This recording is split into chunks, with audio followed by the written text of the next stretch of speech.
tal amigos? ¿Cómo están? Bien, rápidamente les informo que estoy dejando la clase de la semana 12 de la Pre San Marcos, una clase que es muy amplia porque abarca dos temas que es electrólisis y celdas galvánicas. La teoría de cada parte ya lo tengo desarrollado en el canal, voy a dejar la dirección ahí para que lo puedan realizar si desean aclarar dudas de teoría. Yo estoy haciendo las preguntas fundamentando también, porque va a ver que cada pregunta estoy invirtiendo un tiempo para dar un marco teórico y entender mejor la clave. Pero ya está desarrollado todo, así que le doy la clase, aproveche, vea cómo se resuelven estos problemas, no es tan difícil muchachos. Les comento que la parte de los problemas propuestos están un poco más exigentes que los que han hecho en clase, no en la pre, los dirigidos. Bien amigos, ahí los dejamos, cuídense mucho, hasta la próxima clase y nos vemos. Chao. Bien amigos, esta primera pregunta nos dice: la electroquímica fue estudiada ampliamente por el científico británico Faraday, el cual relacionó la interacción entre la corriente eléctrica y las reacciones redox. Con respecto a la electroquímica, indique lo que es verdadero o falso. La electroquímica, como dice el texto, se vincula con la corriente eléctrica y reacciones químicas. Ahí tenemos dos partes de su estudio. Va a estudiar por un lado a las llamadas celdas galvánicas y a las celdas llamadas electrolíticas. Acá también se llama pilas, ¿no? Pilas, y acá procesos de electrólisis. ¿Cuál es el detalle? En ambos casos, la electroquímica va a estudiar a las reacciones redox. Es decir, tanto en la celda galvánica como en la electrólisis van a haber materiales que van a estar oxidándose y reduciéndose. Pero ¿cuál es el detalle? Que en una celda galvánica, o llamada también pila, la reacción redox va a ser espontánea. Eso quiere decir que basta que reunamos los materiales y por sí solo comenzará a darse la reacción química. Juntamos los materiales de una pila y habrá algo que se oxide y algo que se reduzca. Y eso va a ser por sí solo. Es espontáneo. En cambio, en una celda electrolítica, en una electrólisis, nosotros vamos a juntar los materiales para ese proceso y no va a ocurrir nada. Tenemos que forzar ese proceso, es artificial. Es una reacción redox, se dice, no espontánea. También podríamos decirlo inducido, porque hay que forzar a que se realice este proceso de oxidación y reducción en una electrólisis. Bien, ahora, por lo general, la reacción redox en una reacción de celda galvánica de pila es una reacción, muchachos, de simple desplazamiento o desplazamiento simple, como veremos ya en la explicación. Esa es por lo general una reacción de celda galvánica. ¿Y qué va a hacer esa reacción química, muchachos? Esa reacción va a generar corriente eléctrica. Genera corriente eléctrica. Esa es la misión de una celda galvánica, producir electricidad. Se realiza una reacción redox internamente, que por lo general va a ser de desplazamiento simple, y esta va a producir electricidad, como las pilas que tenemos en casa, en los celulares, en los relojes, calculadoras. En cambio, en una celda electrolítica, esa reacción redox forzada, inducida, que es no espontánea, ¿no?, va a ser por lo general una reacción de descomposición. En la electrólisis se va a agarrar un compuesto químico como el agua, como la sal, y se le va a separar en sus elementos químicos. Para eso, ¿qué va a tener que esto requerir? Requiere corriente eléctrica. Es decir, una celda electrolítica ya no produce electricidad, lo que hace es gastar corriente. Vamos a tener una fuente externa de energía eléctrica, le suministramos para que esta reacción se realice. Y lo que va a generar es que la sustancia se va a descomponer. Bien, esto consume, decimos, consume de un medio externo corriente eléctrica. El ejemplo más conocido, muchachos, acá es la sal. La sal de cocina no quiere separarse, no quiere disociarse. Lo forzamos con electrólisis y se puede separar en sodio y en cloro, ¿no? Ese es un caso de electrólisis, por ejemplo. Vamos a responder. Dice la primera alternativa: en la electrólisis se descompone un compuesto al paso de la corriente eléctrica, verdadero, ¿no? Ese es el objetivo en una electrólisis de este proceso. La 2. Las celdas galvánicas son dispositivos que generan corriente eléctrica, verdadero. Produce electricidad. La 2 es correcta. La tercera: el potencial de reducción se expresa en amperios y la carga eléctrica en coulomb. Si ustedes recuerdan, muchachos, los potenciales se expresan en voltios. Esa es la unidad de los llamados potenciales, no son voltajes, o también llamada fuerza electromotriz. Bien, es en voltios. La carga sí es en coulomb, la carga eléctrica, pero el potencial es en voltios. La tercera sería, amigos, incorrecta, por lo cual la clave acá vendría a ser la A. A ver amigos, en esta pregunta número 2 dice, durante la electrólisis se producen sustancias simples, es decir, elementos químicos, con un alto porcentaje de pureza, las cuales posteriormente son comercializadas para diversas aplicaciones. Bueno, con respecto a los productos obtenidos durante la electrólisis del KCl, cloruro de potasio fundido y en solución acuosa, indique lo que es verdadero y falso. Entonces acá tenemos los dos casos de electrólisis que nos piden en la teoría. Primero sales fundidas y el siguiente sales ya en solución acuosa. Esto vamos a explicarlo primero con el ejemplo que nos dan. Que nos proponen hacer electrólisis al KCl. Recordemos amigos que esta es una sal y de forma natural en el medio ambiente se encuentra esto en estado sólido. Y en estado sólido esto es mal conductor eléctrico, por lo cual no le podemos hacer electrólisis. Hay que generar condiciones para que esto conduzca la electricidad. Y una forma es volverlo líquido, es decir, fundirlo. Y eso no es fácil. Esta sal, por ejemplo, para derretirla y así pueda conducir la corriente, se requiere de 770 grados centígrados. Entonces es una electrólisis muy difícil, el caso de sales fundidas. Bueno, lo calentamos y ya lo tenemos en estado líquido ya. Y acá tenemos en esta llamada celda electrolítica nuestro cloruro de potasio ya en estado líquido, no fundido, L. ¿Qué significa? Que ya al derretirse, los iones potasio más 1 y cloro menos 1, que son muchos los que están acá adentro, están libres, tienen movilidad. Este sistema ya es conductor eléctrico. ¿Cómo se dice a él? Se dice nuestro electrolito, ¿no? Es nuestro electrolito, sales derretidas. Bien amigos, mientras no pase corriente aquí dentro, no vamos a generar ningún cambio. Así que agarramos una fuente externa de corriente continua, ¿no? La corriente continua se caracteriza porque el flujo de corriente es en una sola dirección y aquí está nuestra pila que va a suministrar corriente acá adentro. Tenemos acá polo negativo, polo positivo para hacer esta electrólisis. Como esta barra está conectada al polo positivo, esta barra tiene esa polaridad. Como esta barra es conectada al polo negativo, igualito aquí. Ya.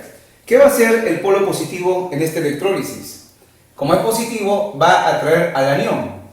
Y como atrae al anión, esa barra se va a llamar, muchachos, el ánodo. Esa es la denominación que tenía. Tengo acá el ánodo de la celda electrolítica.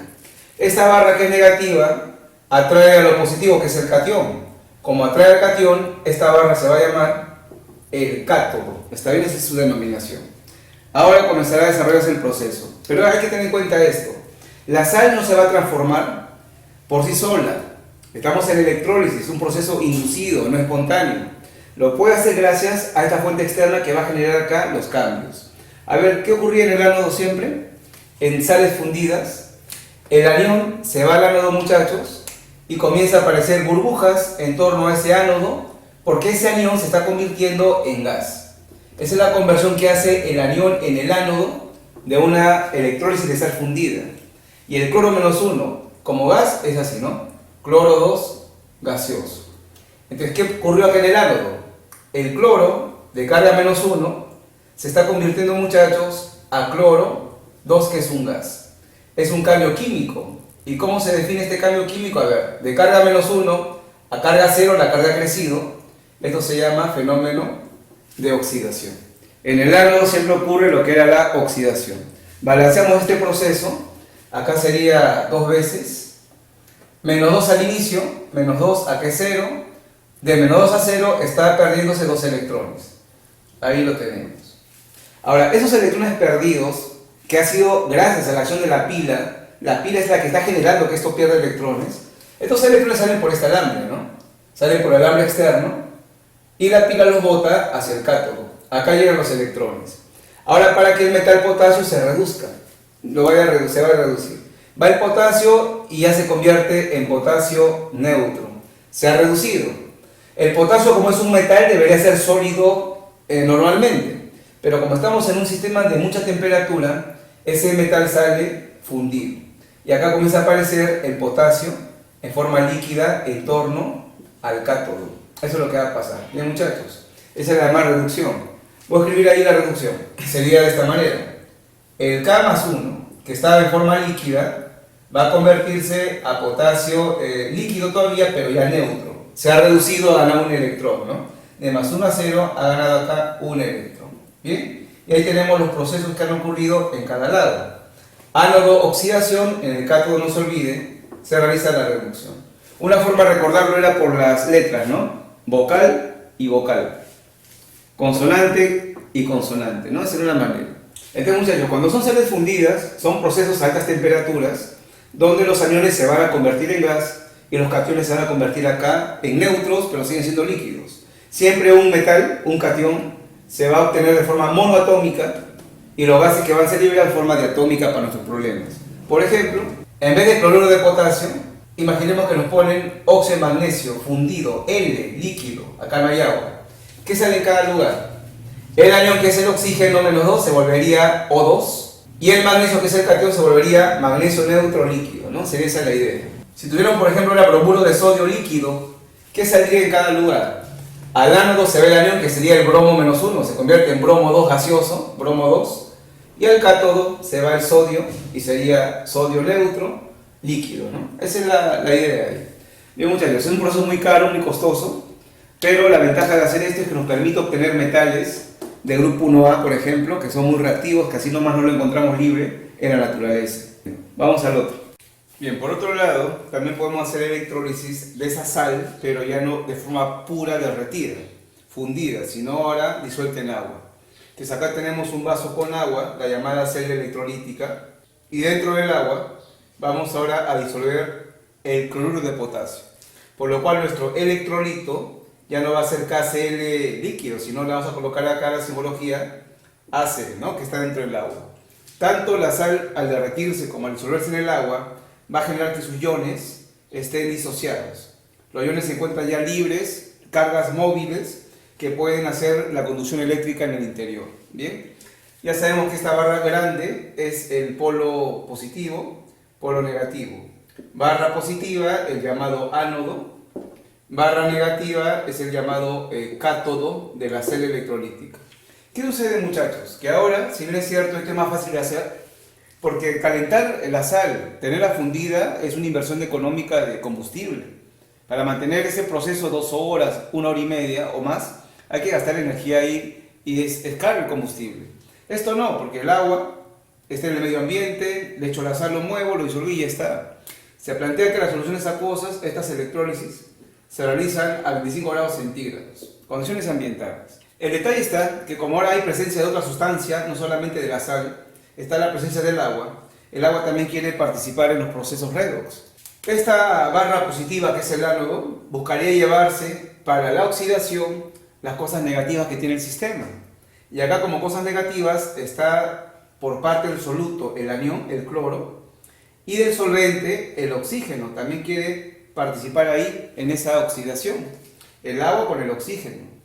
Y en el cátodo, barra negativa quiere llevarse para la reducción a las cosas positivas. Tenemos de parte del soluto al K+1 y del solvente a los hidrógenos del agua. Así que ahí, muchachos, recordemos, había reglas, y esas reglas las voy a mencionar, ya están planteadas con detalle en una clase entera en electrólisis. Estoy dejándole la dirección en la descripción del video para que lo puedan ver. A ver, al ánodo, ¿quién se va a obtener? ¿El agua o el cloro? ¿Quién participa?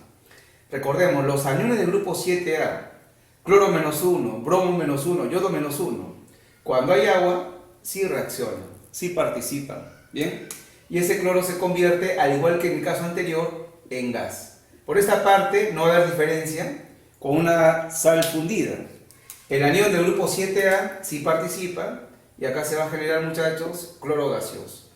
La reacción en este lugar sería la misma que acá. Bien, ahí no hay cambio. Lo que sí va a cambiar es acá en el cátodo.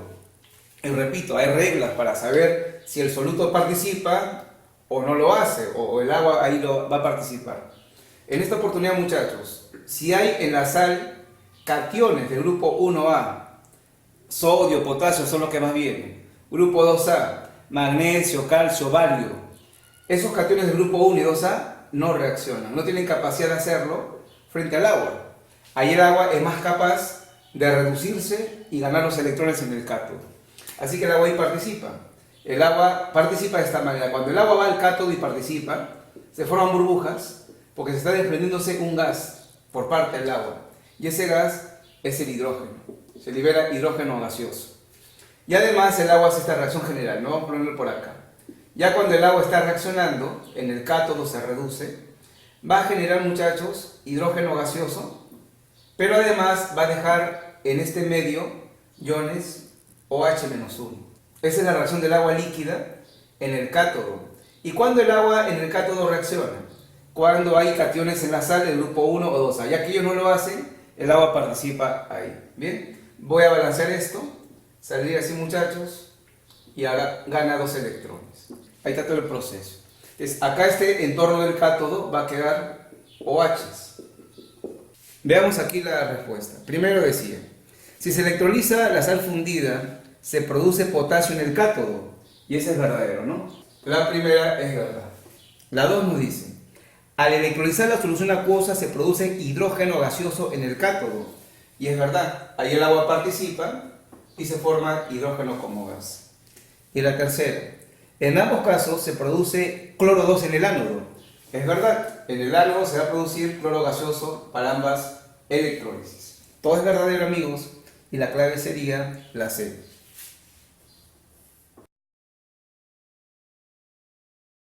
En la pregunta número 3 nos habla de la ley de Faraday, que se emplean para hacer cálculos, nos dice, y al respecto hay que determinar el peso equivalente del metal en los siguientes compuestos. Bien, amigos, esto es muy directo. El metal va a ser el primer elemento que participa en la fórmula de las sales y de los óxidos como el último. Acá tenemos el metal magnesio, el metal potasio y el metal aluminio. El llamado peso equivalente de un elemento, de un metal, se determina como la masa molar entre el parámetro θ. La masa molar es numéricamente igual al peso atómico del metal, que es el dato del problema, y el parámetro θ es el estado de oxidación con el cual está participando en el compuesto.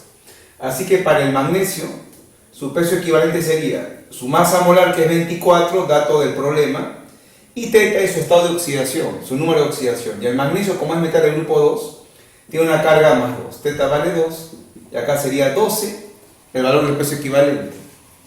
Para el potasio, el peso equivalente vendría a ser su masa molar, que es 39, dato del problema, parámetro θ, como es metal del grupo 1, tiene carga más 1 entre 1, y sería 39.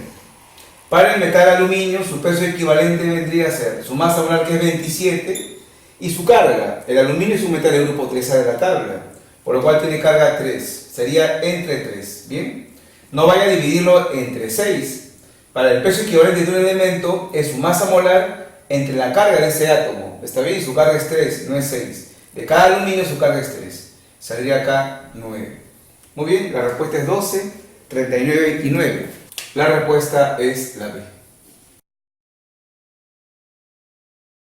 Bien, en la pregunta número 4, que resolveremos acá, nos dice: una de las aplicaciones de la electrólisis son los recubrimientos metálicos con fines decorativos y para protección contra la corrosión.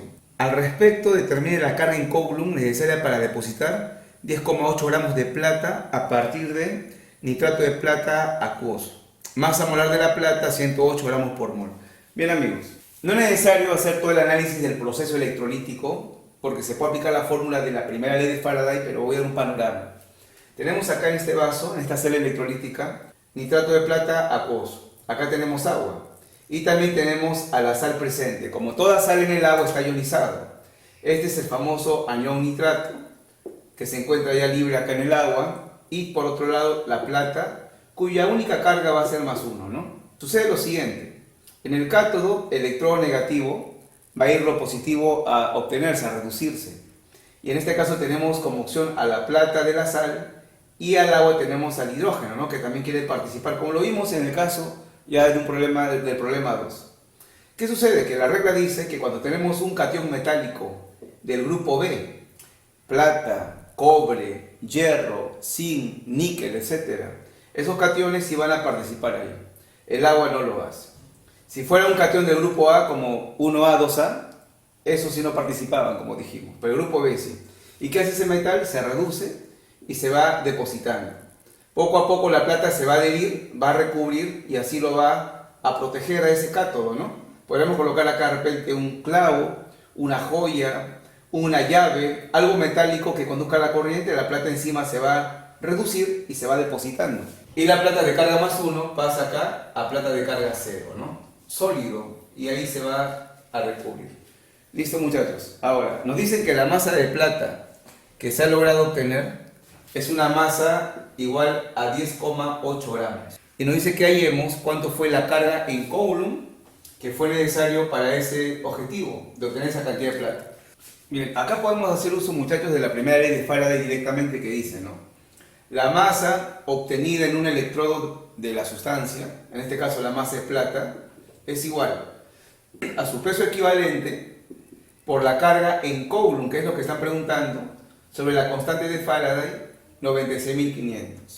Si hacemos esto de frente nos sale la respuesta, ¿no? No era necesario, como les digo, hacer el análisis que he planteado, pero quería ubicar, ¿no? Y recordar que un metal del grupo B sí se obtiene en el cátodo y se recubre. Si fuera zinc, estaría esto bañado con zinc encima. Si fuera cobre, con cobre. Oro, oro. Grupo B. Reemplazo. Masa de la plata obtenida, 10,8 gramos. Peso equivalente de la plata, su masa molar, que es dato, 108, entre su estado de oxidación de la plata, que es 1, por la carga en Coulomb que queremos averiguar sobre la constante 96.500. Y la carga que se ha utilizado operando esto, amigos, nos sale 9.650 coulombs. Esa es la clave, la C. Bien, muchachos, en esta pregunta, número 5, nos dicen que el aluminio tiene aplicaciones diversas, ¿no? Tiene muchas aplicaciones. Usted sabe, por ejemplo, que este marco de la pizarra está hecho de aluminio, el aro de las llantas de bicicletas también, porque el aluminio, después de un tiempo, forma un óxido superficial que actúa como un escudo, y así esto evita que el interior siga oxidándose, ¿no? Muy bien, esas son las aplicaciones que plantea. Ahora nos dice, determine la masa de aluminio en gramos que se puede obtener por electrólisis a partir de una solución de aluminio en Romanos 3, esa es la carga del aluminio, utilizando 19,3 amperios de corriente y 10 horas de tiempo. Bien, entendemos que para este proceso tenemos en un sistema electrolítico aluminio con carga más 3 en el sistema. Y producto de la electrólisis se va a obtener, va a poder obtenerse, y como es un catión, se hace en el cátodo, ¿no? Se reduce, y acá en el cátodo se estará obteniendo el metal aluminio. Nos dice cuánta masa de aluminio se va a obtener con esa información. Amigos, vamos a aplicar directamente la primera ley de Faraday, que era así, ¿no? La masa en gramos es igual al peso equivalente de lo que se obtiene por la carga en unidad de Coulomb sobre la constante de Faraday, 96.500. De esa forma yo obtengo la masa en gramos de la sustancia que me están proporcionando. Tengo todo para reemplazar. Ahí vamos a operar acá nomás. El peso equivalente sería la masa molar entre teta. La masa molar del aluminio es 27, está en el problema, y el parámetro teta del aluminio va a ser 3. 27 entre 3, esto vale 9. La carga en Coulomb, eso se puede expresar como la intensidad de corriente en amperios por el tiempo en segundos. Esa es la carga en Coulomb, I por T. La intensidad va a ser 19,3 amperios. El tiempo tiene que estar en segundos. Acá tengo 10 horas. Sería multiplicar a las 10 horas por 3.600, ¿no? Y ya tenemos acá el tiempo en segundos. Bien, tenemos todo. 9 por todo esto de aquí entre esto. Operemos esto, muchachos. Son números que están contenidos. Y se obtiene 64,8 gramos de aluminio que se formaron en el cátodo con esos datos. La clave, amigos, sería la B. Bien, ahora en la pregunta 6, muchachos, nos dicen que el cloro gaseoso, o sea, el cloro 2, ¿no? El cloro como gas es cloro 2, se obtiene por medio de la electrólisis del cloruro de sodio fundido. Van a agarrar la sal común, la sal de cocina, la vamos a fundir y vamos a hacerle su electrólisis. Dice ahora, determine cuántos litros de cloro de ese gas se va a obtener en condiciones normales. Además, se sabe que la corriente utilizada es 10 amperios y el tiempo 9.150 segundos. Masa molar del sodio del cloro y ya está. Bien, amigos, acá entendemos que tenemos solamente a la sal en el sistema electrolítico, como el KCl fundido que hicimos en la pregunta 2. No hay agua aquí. Tenemos sodio más 1, cloro menos 1. Ese cloro menos 1 se va a volver gas, ¿no? Eso lo realizan en el ánodo. El anión va al ánodo y se libera como gas. La pregunta es cuánto volumen de cloro se liberó como gas. Cada vez que yo escucho condiciones normales, debo recordar una relación matemática muy interesante que era una mol, ¿no? Una mol de gas presenta un volumen de 22,4 litros, ¿no? Eso es lo que yo puedo establecer como la relación entre moles y volumen en condiciones normales. Ya. Y para usar esto, muchachos, yo requiero las moles del gas liberado. Lo que voy a hacer ahorita es hallar su masa con la primera ley de Faraday, y sería de esta manera. La masa del gas cloro que se liberó sería su peso equivalente, y acá recuerden esto. Hay tres gases, lo escribí aquí en borrador, que son el gas hidrógeno, oxígeno y gas cloro, cuyos pesos equivalentes han sido establecidos por acuerdo, podríamos decirlo. Para ello no va a determinar usted como masa molar entre teta, no va a ser eso. ¿Cuánto es el peso equivalente del hidrógeno gaseoso, del H2? Es 1. El peso equivalente del oxígeno es 8. Y del cloro gaseoso 35,5. En este caso hay una coincidencia entre el peso atómico del cloro, y su peso equivalente. Es una coincidencia que se ha dado. Pero estos datos, muchachos, hay que recordarlos. Cuando me digan se obtiene oxígeno, el peso equivalente del oxígeno le ponemos 8 de frente, ¿está bien? Del hidrógeno 1. Y con esto voy a reemplazar, a ver. Masa del cloro liberado, su peso equivalente 35,5 por la carga en Coulomb, que sería intensidad de corriente, 10 amperios, por el tiempo en segundos, está directo ese dato, 9.650. Sobre la constante de Faraday, 96.500. La operación está rápida, amigos, vamos a operarlo. Saldría acá este 0, se va con este 0 de aquí. 9.650, también acá se va, y queda solamente esto. La masa de cloro que se ha logrado obtener sería entonces 35,5 gramos. Ahora voy a hallar las moles de este gas. Moles del cloro 2 sería su masa en gramos, 35,5 entre su masa molar, ¿no? Moles es masa en gramos entre masa molar. Y para el cloro 2, por favor, su masa molar, ¿cuánto es? No es esto. Esto es para un solo átomo. El cloro que se libera es cloro gaseoso, cloro 2. Sería 71, el doble, ¿no? 71 es la masa molar. Y nos sale 0,5 moles. Nos sale media mol. Y ahora sí relacionamos. Una mol es 22,4 litros. Si tenemos media mol, el volumen sería la mitad, ¿no? 11,2 litros. Es el volumen de cloro, muchachos, que se obtuvo en este problema. Y la clave nos sale entonces la A. Tenemos ahora esta pregunta interesante que dice: en la industria química el objetivo es maximizar la producción. Por ello se realiza la electrólisis de celdas conectadas en serie. Ahora vamos a tener aquí dos celdas que van a funcionar a la vez, al mismo tiempo, y van a estar conectadas en serie. Dice que acá tenemos en una de ellas soluciones de cloruro de cromo 3 y la otra cloruro de cobre 2. Vamos a escribirlo. Cuando tenemos celdas en serie, pueden ser 2, 3, 4, 5, ¿no? En los exámenes casi siempre viene con 2 nada más. Lo que aplicamos para 2 se aplica para 3, para 4, no hay problema. Y acá tenemos en esta primera celda electrolítica, tenemos el cloruro de cromo 3, ¿no? Solución acuosa. Y en el otro vaso, en la otra celda, tenemos ahora cloruro de cobre 2, también acuoso. Bien, ahora, ¿cómo es una conexión en serie, amigos? Pongamos que este de aquí sea el cátodo, electrodo negativo. Este es el ánodo de la primera celda, electrodo positivo. Al otro lado también tiene sus electrodos, este es el cátodo, electrodo negativo, ánodo, electrodo positivo.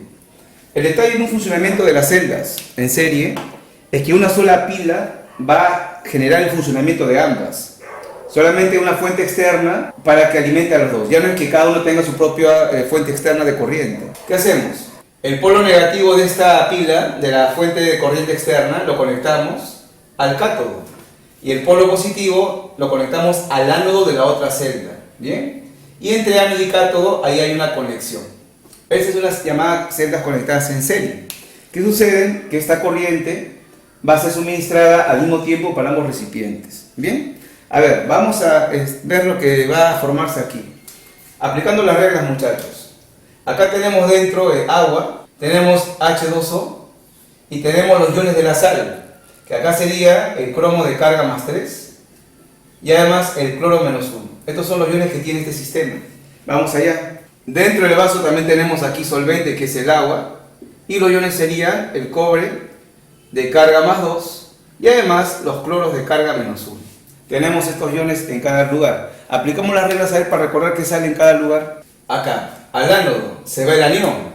Tenemos el cloro, que es un anión del grupo 7, y esos aniones sí van a salir ahí, ¿no? Sí se van a formar. ¿Qué sucede entonces? Se forman burbujas, y el cloro menos 1 se va convirtiendo en cloro gaseoso. Se libera acá cloro 2. Por otro lado, acá en el cátodo, el electrón negativo se lleva a lo positivo. Y recordemos que un metal del grupo B, como ya lo hicimos con la plata, ahora es el cromo, sí se va a obtener ahí. El cromo va y se deposita. Y se va a formar, muchachos, cromo sólido, recubriendo a ese cátodo. Al otro lado, algo similar. El cloro, anión del grupo 7, se va a generar aquí, se libera en forma de burbujas, se convierte en gas. Y por el otro lado, en el cátodo, el cobre, que es grupo B también, se va a depositar. Y acá se deposita en el cátodo el metal cobre sólido. ¿Bien? Eso es lo que tenemos. El agua en este caso no ha participado, ¿no? Hay reglas para eso, ya le digo, puede ver el video de la clase completa en la dirección que estoy dejando ahí abajo. Muy bien, ahora vamos a la pregunta. Determine, dice el problema, cuál es la masa del cromo que se deposita en esta primera celda, sabiendo que la masa de cobre que se ha obtenido en la segunda es igual a 38,1 gramos. 38,1 gramos de cloro que se ha logrado obtener. Bien, amigos, yo he hecho la gráfica para ubicarnos un poco cómo es el asunto. No era necesario hacer la gráfica para un examen, ¿no? Era recordar un poco la teoría ya. ¿Qué va a suceder aquí? Cuando dos celdas están conectadas en serie, amigos, hay que entender que la carga que circula por cada electrodo va a ser constante. La carga es la misma, tanto para este ánodo, cátodo, y para el otro también ánodo, cátodo, la carga va a ser igual. Ya, eso es el dato clave para esta parte, esta es la parte teórica. Y si la carga es constante, ¿qué se va a cumplir? Si usted reemplaza de la primera ley de Faraday, a ver, era masa es igual, peso equivalente por la carga en Coulomb entre 96.500, ¿no? Esa era la manera. Voy a acomodar esto, muchachos. El peso equivalente pasa aquí a dividir, ¿bien? ¿Y qué es carga sobre esto? Son constantes. La carga es una constante para cualquier producto que salga en las barras, y esta es una constante. Se cumple entonces que en celdas conectadas en serie, la masa entre el peso equivalente de las sustancias que salen en los electrodos es una constante. Bien, ¿y sabe cómo se llama esto, muchachos? Masa entre peso equivalente. Se llama número de equivalentes gramos. En una celda conectadas en serie se cumple que el número de equivalente gramos de cualquier sustancia obtenida en los electrodos va a ser la misma cantidad de equivalentes gramos. En esta oportunidad voy a igualar el número de equivalentes gramos del cromo que salió en la primera celda en el cátodo con la del cobre que sale en la segunda, porque son los datos que tengo. También sería igual al número de equivalentes gramos del cloro que salió acá y que el cloro que salió allá. Pero solamente tenemos estos datos. Voy a reemplazar. A ver, para el cromo, ¿cómo se calcula su número de equivalente gramo? Su masa es incógnita, masa de cromo, entre su peso equivalente. ¿Cómo se halla ello? Su masa molar entre teta. Masa molar de cromo, según el dato del problema, es 52. Y su carga de cromo es 3. ¿Bien? Ahora igualamos con el número de equivalentes gramos del cobre. Su masa, dato, 38,1. Y el peso equivalente del cobre, su masa molar, que está de dato, 73,5. Entre la carga del cobre, que es, muchachos, 2. Y ahí operamos. Y la masa de cromo que se logra obtener es 20,8 gramos. La clave es la B. Bien, muchachos, para responder esta pregunta número 8 sobre las celdas galvánicas, voy a dar un ejemplo, ya para marcar la teoría que están presentando. A ver, una celda galvánica, también llamada pila, tiene como misión generar corriente eléctrica. Esa corriente eléctrica continua que va a generar, lo va a hacer por medio de una reacción redox, que va a ser espontánea. Yo nomás junto los materiales y solito comienza a desarrollarse la reacción produciendo electricidad.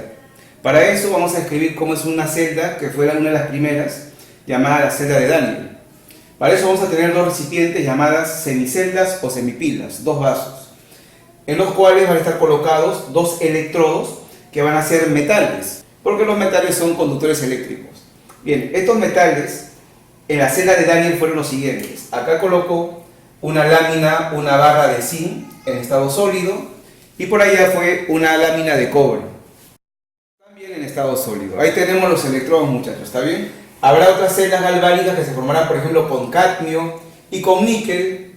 Otros serán plomo y zinc, plata y oro, varía eso, ¿está bien? Ahora, lo que tenemos en el vaso también tiene que ser un sistema que conduzca la corriente. Si este dispositivo va a generar corriente eléctrica, los componentes tienen que tener la cualidad de conducir la corriente eléctrica. Y lo que tenemos acá son soluciones acuosas de sales. En este caso, si la barra es de zinc, acá tiene que haber una solución con zinc. Y la que usó Daniel, este científico inglés, fue sulfato de zinc acuoso. Allá también, allá vamos a tener, muchachos, ahora una solución de sulfato de cobre acuoso. Bien, también podría haber sido nitrato de zinc, cloruro de zinc, pero acá usó esas soluciones este científico. Por lo cual acá adentro, ¿qué tenemos? A la sal en el agua, o sea, a los iones de la sal. Acá tenemos al ion zinc más 2 y a los aniones sulfato dentro de este vaso. Acá tenemos al cobre de carga más 2 y también tenemos al anión sulfato. Listo. Ya teniendo en cada celda los participantes que son las barras metálicas y la solución, se conectan ambas semiceldas. ¿Desde qué manera? Externamente con un alambre se unen los electrodos, un alambre de cobre, de aluminio, conductor eléctrico, y este es importante. Este tubo de vidrio en forma de U invertida se llama, amigos, el puente salino. Y el puente salino se llama así porque dentro tiene una sal y va a cumplir un papel importante. Ya en un momento vamos a ver de qué se trata, de qué se encarga esto. Bien, ya vamos al sistema, muchachos. Ahora, como esta es una reacción redox, ¿no? Como ya hemos indicado en la pregunta 1, tiene que haber acá un material que se oxide. ¿Y saben qué se va a oxidar? Se va a oxidar una de las barras metálicas. Va a ser aquel metal que tenga más facilidad para perder electrones. Y en esta pila, entre zinc y cobre, él tiene más facilidad para perder electrones. ¿Bien? Así que esa lámina se va a oxidar. Entonces, en toda celda galvánica tiene que haber un metal que se oxide. El problema se lo va a decir quién es. En este caso les informo, es el zinc. Por lo cual, al paso del tiempo, esta lámina se va a ir oxidando. Esta lámina se va a ir gastando, muchachos. Eso es lo que pasa en una celda galvánica. Las barras, ya no como una electrólisis, solamente conducen la corriente, sino que participan. Y esta barra así se va a oxidar. ¿Qué sucede? El zinc, que tenía carga cero, en la barra metálica comienza a oxidarse y se convierte ahora a iones zinc de carga más 2. ¿Qué está ocurriendo acá? Está ocurriendo el fenómeno de oxidación. Por lo cual, como en esta barra ocurre la oxidación, a esto le vamos a llamar el ánodo. Bien, así se va a denominar. ¿Listo? Tenemos una parte ya estudiada como en electrólisis y que coincide. En una electrólisis y en una celda galvánica, en el ánodo ocurre oxidación. Solo que acá se oxida la lámina. Vamos a escribir este proceso aquí arriba. Entonces, en el ánodo, ¿qué ha ocurrido, muchachos? El zinc, que era un sólido, va a comenzar a oxidarse y se convierte en zinc más 2, que pasa a la solución acuosa. Y de carga 0 a carga más 2, está perdiendo 2 electrones, ¿no? Eso es lo que ha ocurrido en el ánodo. La pregunta es, ¿quién le quitó los electrones? Porque eso no se pierde de la nada. Alguien tiene que haberle quitado los electrones a este zinc. ¿Y saben quién ha sido? Eso se encuentra al otro lado. Quien le ha quitado los electrones, por más que no parezca, porque están separados, es este cobre más 2. Este cobre positivo tiene mucha capacidad de ganar cosas negativas. ¿Y qué son las cosas negativas? Los electrones de él. Los electrones perdidos, este cobre se lo está llevando. ¿Pero cómo? Se lo está llevando a través de este alambre externo. Los electrones perdidos por el zinc en ese proceso salen por el alambre, salen por este lugar, se están avanzando. Ahí avanzan los electrones, entran en este lugar, muchachos, y ahí el cobre va y lo va a ganar, se va a reducir. Uno se pone a pensar, ¿pero cómo? ¿Desde allá está quitándole los electrones? Sí. Lo que pasa es que hay un contacto a través del puente salino, y este cobre más 2 quita los electrones por este medio externo. Entonces el cobre más 2 encima de la barra de cobre, que estaba a este lado derecho, comienza a depositarse. Y ese cobre comienza a recubrirlo y se vuelve sólido. Bien, ese cobre más 2 gana los electrones que liberó el zinc a través del alambre y ahora se vuelve cobre en estado sólido. Escribamos a lo que ha ocurrido. En el cátodo, ¿qué ocurrió?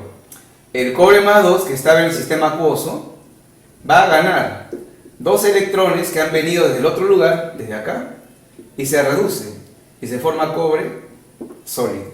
En términos generales, esta es una celda galvánica, amigos. En uno de los vasos, que es el ánodo, se oxida la barra, los electrones perdidos salen por el alambre, van hacia el otro recipiente, la otra semicelda, y el catión que está ahí los va a ganar y se va a reducir, se va a depositar. Y este lugar es el llamado cátodo, así se va a denominar.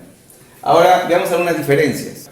Tanto en una electrólisis como celda galvánica hay una reacción redox, hay oxidación y hay reducción. La diferencia es que esto es espontáneo, acá no estamos forzando a que esto ocurra, ocurre por sí solo. No hay una fuente externa que estoy dándole corriente para que esto ocurra, se desarrolla nada más, de forma espontánea. Los electrones al salir por este alambre, ya hemos con eso conseguido lo que queremos. ¿Qué son los electrones moviéndose? Esto lo que tenemos acá, muchachos, es corriente eléctrica. Ya en este alambre tenemos nuestra electricidad, que puede hacer funcionar pequeños focos, alguna alarma, alguna fuente electrónica, ¿está bien?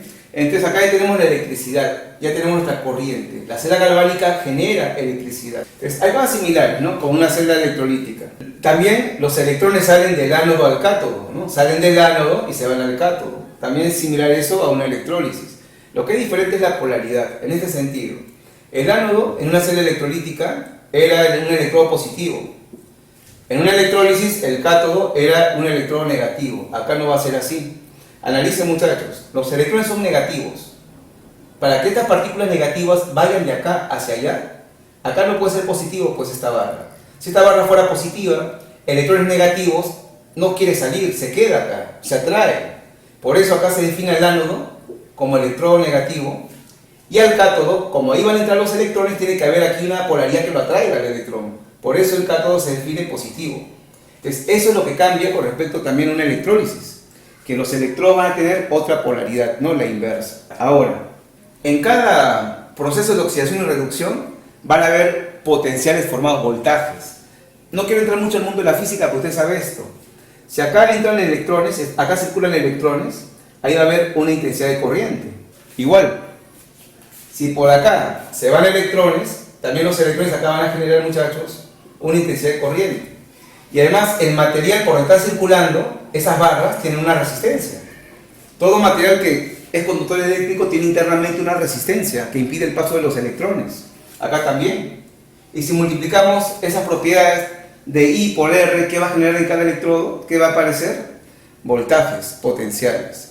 Esos potenciales están definidos como datos y se han medido a 25 grados centígrados, y cuando la concentración de las soluciones va a ser de dato 1 molar. Eso se llaman potenciales o voltajes estándar. Y van a ser datos del examen, amigos, eso no se preocupe. Y se escribe así: potencial estándar de esta oxidación es igual. Dato más 0,76 voltios. Cuando el cobre se reduce, tiene otro voltaje, medido a 25 grados centígrados y 1 molar de concentración. El potencial estándar de esta reducción es más 0,34 voltios. Si le piden a usted que determine el potencial estándar de la pila, es solamente sumar potencial estándar de oxidación más el de reducción. A ver, sumen, muchachos, los valores, ¿cuánto le sale? Muy bien, sale 1,10 voltios. Ese es el voltaje que haría esta pila funcionando con estos electrodos de zinc y de cobre. También en algunos problemas, muchachos, nos dan como dato la reacción global de toda la pila, la reacción total. Y es muy sencilla. Sumamos la oxidación más la reducción, miembro a miembro. Siempre cuidando que los electrones perdidos en uno de ellos sea igual a lo ganado, como es en este caso, ¿no? De frente sumamos. Y sería así. En el ánodo, esa barra de zinc en estado sólido se está oxidando a zinc más 2, acuoso. Simultáneamente, en el otro lugar, el cobre más 2 que estaba en el cátodo, en solución acuosa, gana los electrones y se reduce a cobre sólido, ¿no? Esa es la reacción iónica de una celda galvánica. Mientras que un metal se oxida, el otro se reduce. Cada proceso tiene un potencial que es dato del examen, lo suman y tienen el voltaje total. Ahora, para terminar esta explicación teórica, el puente salino, muchachos, juega un papel importante. ¿En qué sentido? A ver, al inicio, cuando esto no funcionaba, esto era más 2 menos 2, 0, ¿no? Eléctricamente esto es 0, neutro. Pero conforme se fue oxidando la barra, apareció más zinc más 2. Por lo cual ahora la carga positiva es mayor a la negativa, este sistema se vuelve positivo. Y si esto se está volviendo positivo por la abundancia de zinc más 2, un electrón negativo no va a querer salir, porque si encuentra esta solución positiva por los cationes, el electrón negativo quiere quedarse acá. no quiere migrar al otro lado. Igual acá. Esto al inicio, más 2 menos 2 es 0. Es de carga 0, neutro. Pero como el cobre se pega, se va pegando, ahora van a haber sulfato menos 2 en exceso. ¿Qué va a pasar? Que esta solución se está volviendo negativa. Y los electrones negativos encuentran un sistema negativo, se regresa y la pila no funciona. ¿Qué se dice? Que la pila se está polarizando positivamente y negativamente. Entonces, ¿qué pasa? ¿Qué puede ahí salvarnos? El puente salino. El puente salino dentro tiene una sal, por lo cual tiene cationes y aniones. Pongamos que la sal sea cloruro de sodio, por lo cual tiene cation sodio más 1 y tiene anión cloro menos 1. ¿Qué va a hacer el puente salino, muchachos? Al haber acá abundancia de zinc más 2, el puente salino a los aniones los bota y los manda para anular esa carga positiva. El anión del puente salino va al ánodo. El anión va al ánodo. ¿Para qué? Para anular lo positivo y evitar que esto se polarice de forma positiva. Cuando funciona esto y los cobres se van pegando y los sulfatos quedan en exceso, ¿quién lo anula a él? El catión del puente salino. Sale el catión y lo va anulando a él, ¿no? Lo va cancelando. Entonces, ¿cuál es la misión del puente salino? Evita la polarización de la pila. Y un detalle final. El flujo de electrones es de ánodo a cátodo, ¿no? El flujo de electrones es de ánodo a cátodo. Pero por convención, si nos preguntan cuál es el flujo de corriente eléctrica, se plantea, muchachos, de forma contraria, ¿bien? De forma inversa. Eso por la física, ¿no? Repito, el flujo de electrones es de ánodo a cátodo. De acá salen los electrones, las cargas negativas, y se van para allá. Pero si me preguntan por el flujo de corriente eléctrica, por convención se afirma que la corriente eléctrica va en sentido contrario al flujo de los electrones. ¿Bien? Entonces, los electrones se mueven de ánodo a cátodo. La corriente eléctrica se mueve de cátodo a ánodo. Ya son cuestiones de la física que no voy a entrar en detalle, pero eso es lo que se cumple. Bien, vamos a responder, muchachos. La primera dice, son procesos donde se produce una reacción redox espontánea. Es verdad, ¿no? Reacción redox que ocurre por sí sola. 2. La corriente eléctrica fluye desde el cátodo hacia el ánodo. Ya, si dice corriente eléctrica, es correcto, del cátodo al ánodo. ¿Bien? Si hubiese dicho el flujo de electrones, es de ánodo a cátodo. La corriente es forma contraria. Da 3. El puente salino evita la polarización de las semiceldas. Eso, muchachos, es verdadero. Todo sería correcto. La clave que marcamos sería la C. A ver, en esta pregunta 9, aquí está la reacción de una pila que se ha establecido.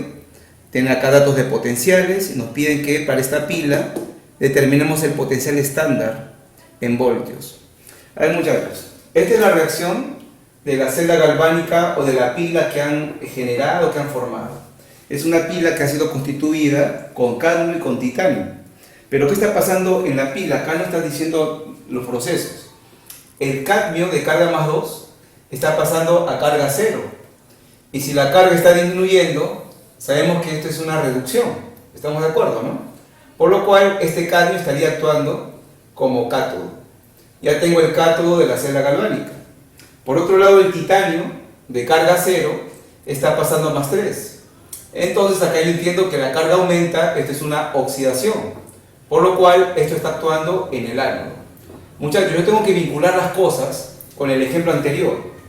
Entonces, ¿qué sucede acá en el ánodo?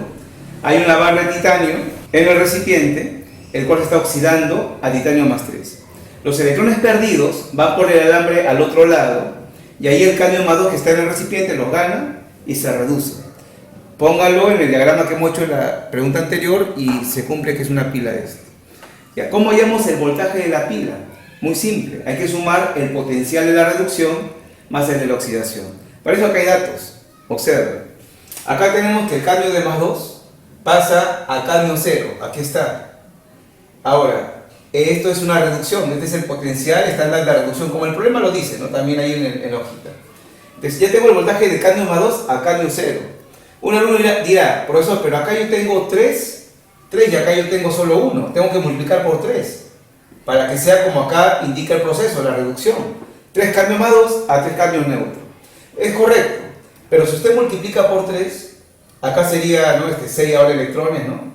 Pero si multiplica por 3, el potencial no cambia, se mantiene igual. Los potenciales que el problema da son datos constantes, no importando la cantidad del átomo, del elemento que esté utilizando. Son propiedades intensivas. Entonces, basta hacer esto. El caño de más2 pasa a caño 0. En ese proceso hay un potencial estándar de reducción que es dato. Acá lo tenemos. Menos 0,40 voltios. Ahora, en la oxidación del titanio también hay un potencial. Se va a llamar potencial estándar de oxidación. Pero resulta que en el problema nos dan el dato al revés. Claro, los datos que nos han proporcionado son reducciones. Y uno está bien que sea reducción, como acá lo dice el cadmio, se está reduciendo. Pero el titanio es oxidación. Por lo cual, ¿qué tenemos que hacer con este dato, muchachos? Tenemos que invertirlo. Invertimos para que se acomode la transformación de 0 a más 3, no de más 3 a 0. Entonces sería así. La ecuación la voy a invertir. Esta ecuación la invertimos. A ver, rápidamente voy a voltear la ecuación. Invertir la ecuación, ¿no? El dato que me dieron como reducción no me sirve porque él se oxida, dice la pila, así que volteé la ecuación. Cuando uno voltea la ecuación, el potencial ya no es reducción, ahora es de oxidación, como debe ser. ¿Y qué pasa con el signo? Cambia el signo. En vez de ser negativo, ahora va a ser positivo. Son propiedades potenciales, ¿está bien? Cuando una reacción se invierte para que se acomode a lo que está pasando en la pila en sí, el potencial cambia de signo nada más. Entonces, el potencial estándar de la oxidación, acomodando la ecuación o volteando, es más 1,21 voltios. ¿Quieres saber el voltaje estándar de la pila? Simplemente tenemos que sumar en los dos potenciales. A ver, sería 1,21 y como aquí es negativo se vuelve una resta, ¿no? Menos 0,40 voltios. ¿Vale? Más 0,81 voltios. Esa es la clave, amigos. La respuesta es la D. A ver, en la pregunta 10 nos dice: el diagrama de celda es la representación simbólica de una pila. En dicho diagrama se muestran las reacciones que ocurren en ánodo y en el cátodo. Al respecto determina el potencial de celda y su respectivo diagrama para una pila formada con estos electrodos. Nos vamos a formar una pila con materiales de níquel y de zinc. Con estos electrodos, ya. No nos dicen aquí quién se oxida, quién se reduce, tenemos que averiguar. Luego de averiguar eso, haremos el potencial de la pila y su respectiva simbolización o diagrama de la celda. A ver, acá es esto así, muchachos. Yo sé que en una pila tiene que haber dos procesos, una oxidación y una reducción. En este caso me han dado dos metales, que es níquel y zinc, pero los datos que nos están proporcionando son como reducciones a los dos. El níquel está ganando electrones y el sigma 2 también gana electrones. Acá yo tengo dos reacciones de reducción, pero mi celda galvánica no puede formarse con dos reducciones, tiene que haber solo uno y una oxidación. Entonces, este es algo común en los exámenes. Le dan los materiales que van a usar para hacer la pila, los metales respectivos, pero ambos procesos que ellos desarrollan lo dan como reducciones. ¿Usted qué tiene que hacer ahí? Decidir cuál es la reducción y a cuál lo invierte como oxidación, para que sea la pila. La pila no puede tener dos reducciones. Y es muy simple. Como acá yo tengo dos reducciones y su respectivo voltaje, el que tiene mayor potencial de reducción, el signo, tómalo en cuenta. ¿Cuál es acá mayor valor de voltaje de reducción? Sería el primero. Menos 0,25 voltios es mayor que menos 0,76 voltios. El que tiene mayor valor de potencial de reducción se queda así. Así lo vamos a utilizar a él para el problema. Entonces, para esta pila entre níquel y zinc, el níquel va a experimentar la reducción. Él va a ser el llamado cátodo. Y el que tiene menor potencial de reducción lo va a voltear a oxidación. Vamos a invertirlo ahí, muchachos. Y sería así. Que siempre el que tiene el menor potencial estándar de reducción no va a desarrollar la reducción en la pila, va a desarrollar la oxidación.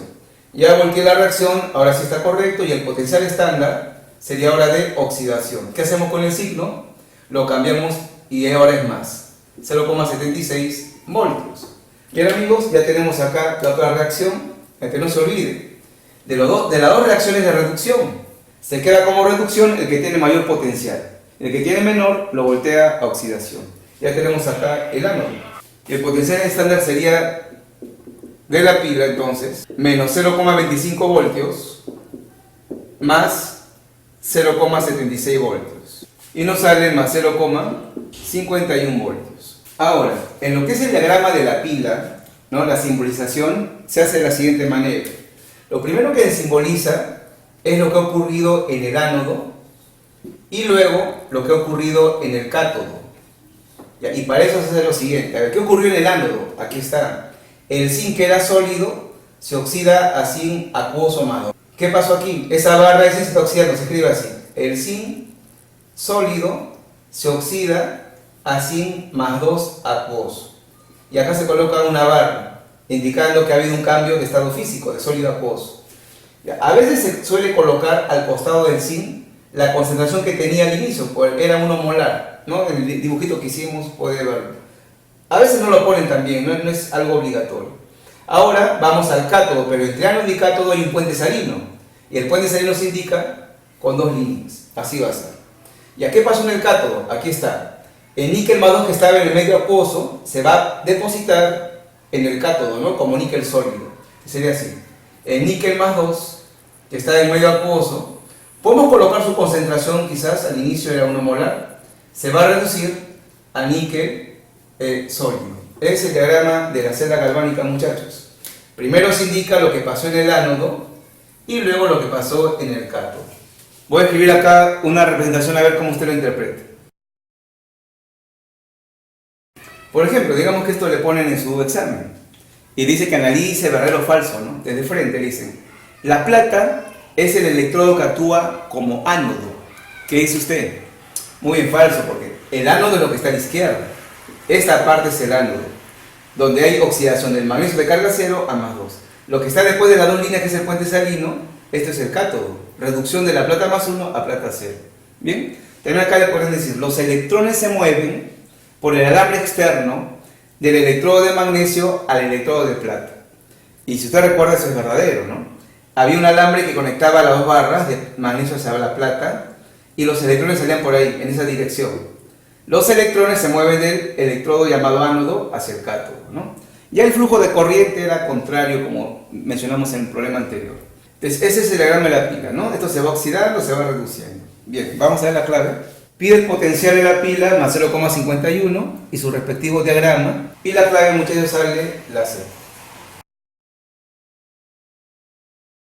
A ver, en esta primera pregunta de los propuestos nos dice: la electroquímica tiene diversas aplicaciones, por ejemplo, en el diseño de celdas de combustible empleadas en naves espaciales y en los procesos de oxidación avanzada en el tratamiento de aguas residuales industriales.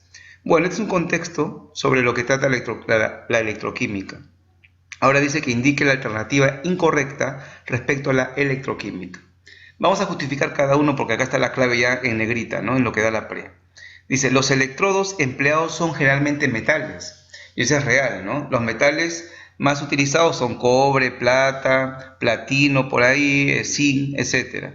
El único no metal que se puede usar como electrodo es el carbono en forma de grafito, que se emplea en electrólisis, ¿no? En algunos procesos. Este es verdadero. B. En la electrólisis se producen sustancias elementales en los electrodos.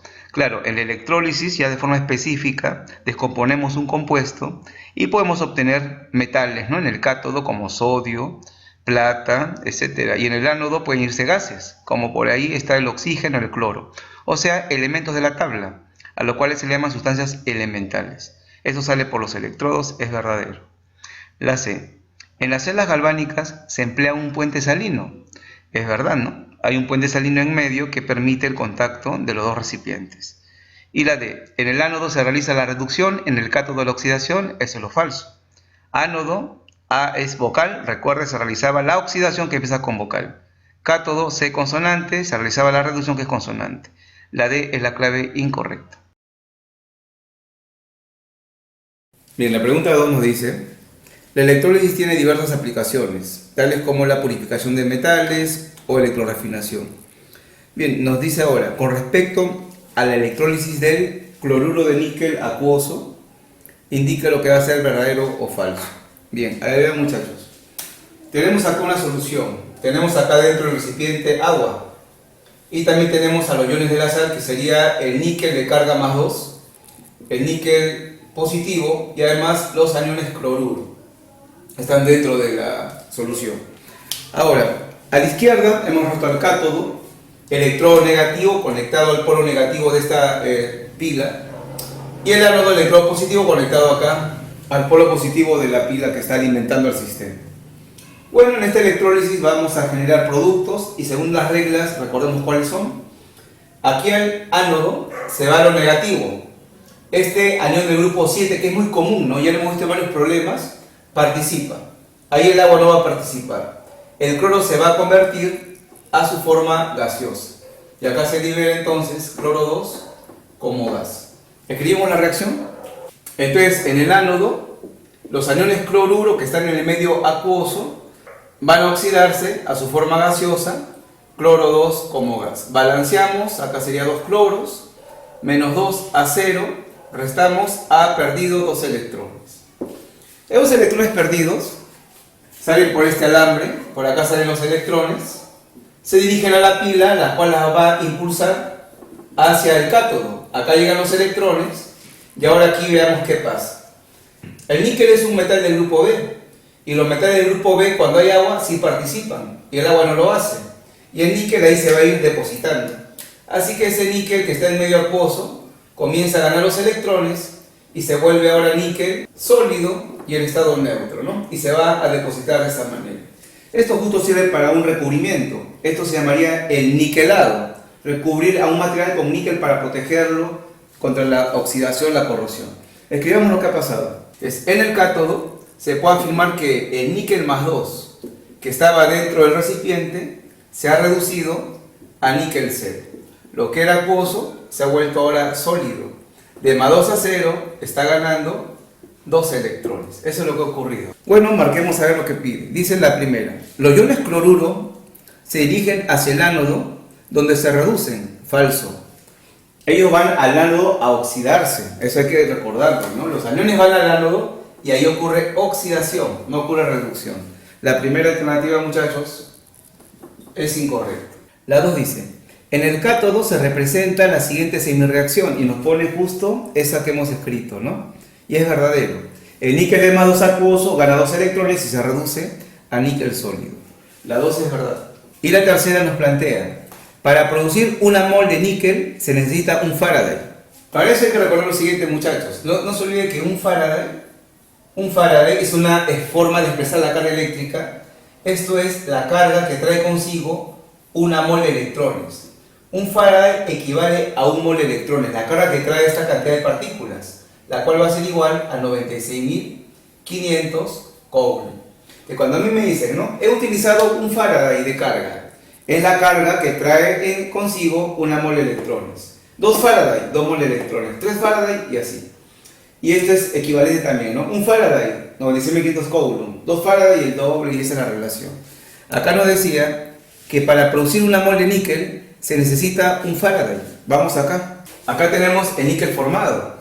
Y acá lo vamos a vincular a los Faraday con los electrones. Voy a aplicar acá una estequiometría, amigos. Y sería, utilizando 2 mol de electrones, se forma una mol de níquel. ¿Bien? Entonces, para formar una mol de níquel, yo necesito 2 mol de electrones. Pero 2 mol de electrones equivale a decir 2 Faraday. ¿No? Es una equivalencia. ¿Bien? Entonces, para depositar, para obtener una mol de níquel, necesito 2 Faraday, no necesito 1.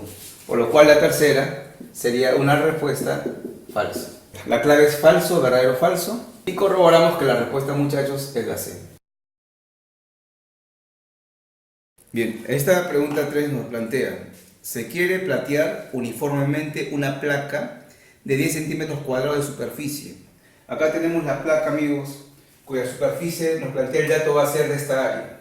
Queremos platearla, eso significa que queremos adherirle plata a la superficie, bañarla con plata. Para lo cual dice, vamos a colocarlo en una electrólisis que va a contener nitrato de plata. Ahí va a estar la plata que va a ir a depositarse en este lugar. El tiempo va a ser 96,5 minutos utilizando 1 amperio de carga. Dice que determinemos el volumen de la plata que se deposita en mililitros si la densidad de la plata es 10,5 gramos por centímetro cúbico. Bien, vamos a dar el fundamento, porque podríamos hacer la operación directamente, pero vamos a argumentar un poquito. Una aplicación de la electrólisis es el recubrimiento metálico, tener un material y en su superficie bañarlo con otro metal. Ese material que yo quiero recubrir, ese objeto que quiero recubrir con plata u otro metal, tiene que actuar como cátodo de la celda electrolítica.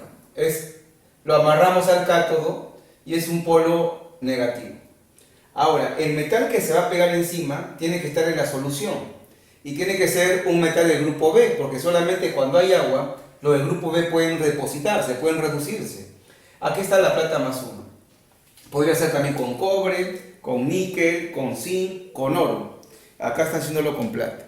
¿De qué va a ocurrir? Que la plata, producto de la electrólisis, va a comenzar a ir a la lámina, a la placa que me han dado, y se va a comenzar a depositar. Entonces vamos a dibujarlo así. La plata se va depositando, generando un espesor, ¿no? Que lo pongo así. Entonces, la plata se ha logrado reducir aquí encima, se ha depositado y ha generado ahí un recubrimiento a esa placa que pusimos, ¿bien? Nos pide su volumen que se ha logrado depositar de la plata aquí encima, sabiendo que tiene esa densidad de plata y con estos datos. La pregunta es muy fácil, muchachos. Con la primera ley de Faraday voy a averiguar cuánta masa de plata es la que se ha depositado encima de la lámina. Y como tengo la masa y tengo la densidad de la plata, saco su volumen, ¿bien? Así que de frente vamos a aplicar la primera ley de Faraday acá. Entonces sería de esta manera. La masa de plata que se ha logrado depositar con esos datos sería su peso equivalente. Para este caso, muchachos, está faltando en el problema la masa molar de la plata, porque el peso equivalente es la masa molar entre el teta, que sería su estado de oxidación de la plata. Falta la masa molar, tiene que venir en el examen ese dato. Aquí lo han obviado y está mal. La masa molar de la plata es 108. El parámetro teta de la plata, es decir, su carga, su estado de oxidación, es 1. La única carga que tiene. Por lo cual, el peso equivalente de la plata vendría a ser 108. Acá viene la carga en Coulomb, que sería I por T. Intensidad es un amperio. Tiempo en segundos, 96,5 minutos. Lo multiplicamos por 60 y ya tenemos segundos. Sobre la constante de Faraday, 96.500. Operando esto, vamos a sacar la masa de plata que se ha depositado en gramos. Y es, muchachos, 6,48 gramos. Como ya tengo la densidad, voy a hallar el volumen. Sabemos todos que densidad es masa sobre volumen. Vamos a despejar el volumen. Sería entonces, muchachos, la masa entre la densidad. Operando vendría a ser 6,48 gramos de plata. La densidad sería 10,5 gramos por centímetro cúbico. Operando esto, gramo se va con gramo y el volumen quedaría en centímetro cúbico. Y sale 0,62 centímetros cúbicos. No olvide que la unidad centímetro cúbico también equivale a mililitro, de 1 a 1. 0,62 centímetros cúbicos también es 0,62 mililitros. Es la misma expresión. Bien, acá nos faltaba la masa molar de la plata, que es un dato que tiene que estar en el problema, si no, no se puede hacer. Es imposible memorizar tantas masas molares. Y ese dato del área de la placa, 10 centímetros cuadrados, no sirvió para nada. La respuesta es esta y marcamos la clave. Aunque ya está marcada, ¿no? Y es la respuesta A. En esta pregunta 4 nos dice que vamos a electrolizar una solución de cloruro de oro, como lo ve acá. Solución, acá le he puesto aposo porque tiene agua. Y se va a depositar 5,91 gramos de oro en el cátodo.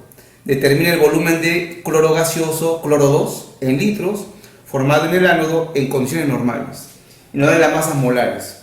A ver, amigos, acá en este proceso ya nos están diciendo qué es lo que sale en cada electrodo. Y también se podría corroborar con las reglas que conocemos, ¿no? Pero acá ya está directo. Del sistema que tenemos, agua y la sal, es el oro el que va a participar acá. ¿Cuál es la carga del oro, por favor? Muy bien, ahí tiene el oro carga más 3.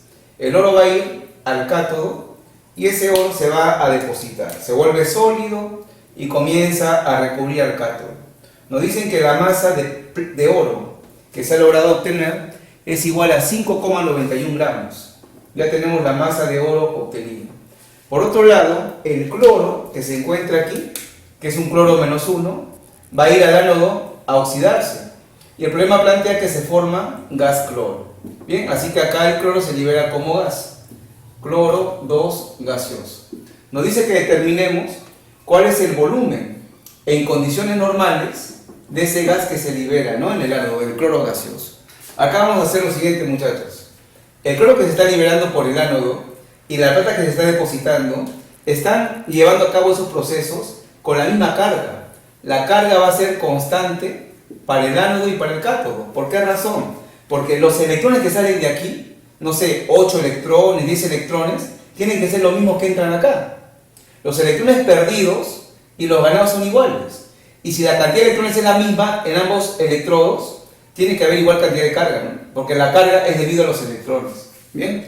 Entonces, en toda celda electrolítica, como también en las celdas conectadas en serie que hemos explicado, se cumple que la carga que circula en el cátodo, o sea, para obtener el oro, tiene que ser igual a la carga que circula en el ánodo para obtener el gas cloro. Tiene que ser así. Y si la carga va a ser la misma, muchachos, ¿qué se cumple? Que el número equivalente gramo del oro tiene que ser igual al número equivalente gramo del cloro. ¿Bien? Eso es lo que se va a cumplir en una celda electrolítica. Tenemos cátodo y ánodo. En cada una de ellas se obtiene una sustancia, sólido, gas, lo que salga.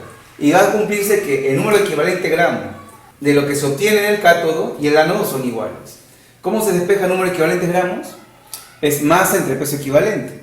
Así que con esto voy a determinar en esta operación la masa de gas cloro liberada. A ver, empezamos.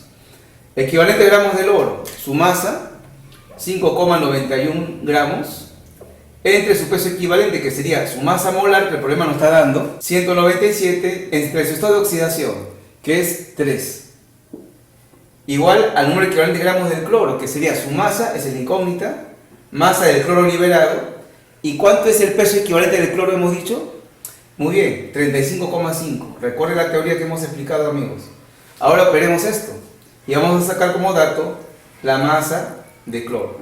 Y obtenemos, amigos, 3,195 gramos de cloro. Ya tenemos la cantidad de cloro que se ha obtenido. Ahora, si queremos el volumen de cloro que se generó en condiciones normales, ya sabemos qué hacer. Vamos a pasarlo a moles. ¿Cuántas moles de cloro en esa masa se fueron? La moles es la masa, 3,195 gramos, entre la masa molar del cloro, que es 71. Si operamos esto, obtenemos 0,045 moles. Y ahora aplicamos lo que se conoce, ¿no? Una mol es 22,4 litros. Estas moles, ¿cuántos litros son? Tenemos que multiplicarle por 22,4.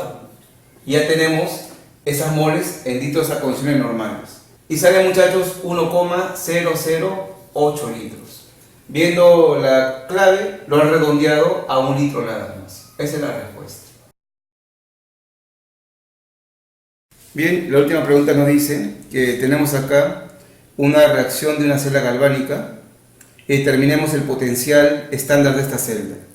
A ver, amigos, remarquemos esto que ya hicimos en la parte 1, la primera parte, la primera pregunta. Esta es una celda galvánica, una reacción de celda galvánica. Y como les dije al empezar la clase, son reacciones de desplazamiento simple. Acá, si usted percata, esta reacción química es una reacción redox de desplazamiento simple, es una reacción de celda galvánica. Vamos a ver, lo que nos interesa son los procesos de oxidación y reducción. Acá tenemos en esta pila, esta reacción de pila, que el aluminio de carga 0 está pasando acá ahora con carga. ¿Cuál es la carga acá del aluminio? E+3. Acá tenemos el fenómeno de oxidación. En otras palabras, este es el ánodo, ¿no?, de la celda galvánica. Ya. Y aquí nos damos cuenta que el hierro que está aquí presente tiene carga +2. Y el hierro de carga +2 está pasando ahora a carga 0. Y acá tenemos el fenómeno de reducción. Ese sería el cátodo. Lo que ha pasado en los problemas anteriores es que solamente colocaban al ion y no a su compañero, el anión. El anión acá no me interesa, son los cationes el que está haciendo el proceso del cambio. Acá también. El catión es el que interviene en el proceso, el anión es un espectador. Pero ahí lo identificamos, ¿no? El aluminio se oxida a +3 y el hierro de +2 que está acá adentro se reduce a 0. Voy al voltaje de la pila. Para esto veamos cómo está aquí el asunto. El aluminio se está oxidando, pero en el dato que nos han dado, el aluminio se está reduciendo. Así que ya sabe qué hacer. Le hacemos caso a lo que dice aquí el diagrama de la pila. El diagrama de la pila me dice que el aluminio no está actuando de esa manera, sino que está haciendo lo contrario. Invierto el proceso y sería así. Ahora sí es correcto afirmar que el aluminio de carga 0 pasa a +3, como dice la reacción. Al voltear la ecuación, el potencial estándar ya no es reducción, ahora es oxidación. ¿Y cuánto sería? Le cambiamos el signo, ¿no? Más 1,66 voltios. Entonces, cuando el aluminio se oxida, tiene este potencial, 1,66 voltios. El hierro de carga más 2 pasa a carga 0. Y acá el dato ya está así. De más 2 se está pasando a carga 0. Así que nos quedamos con el potencial que ya nos da acá de frente. Y cuando el hierro se reduce, tiene este potencial de menos 0,44 voltios. Como pide el potencial estándar de la pila, es solamente sumar. El potencial estándar de la oxidación más el de la reducción, como tiene signo negativo, se vuelve una resta esta operación. Y sale, muchachos, más 1,22 voltios. La clave es la C.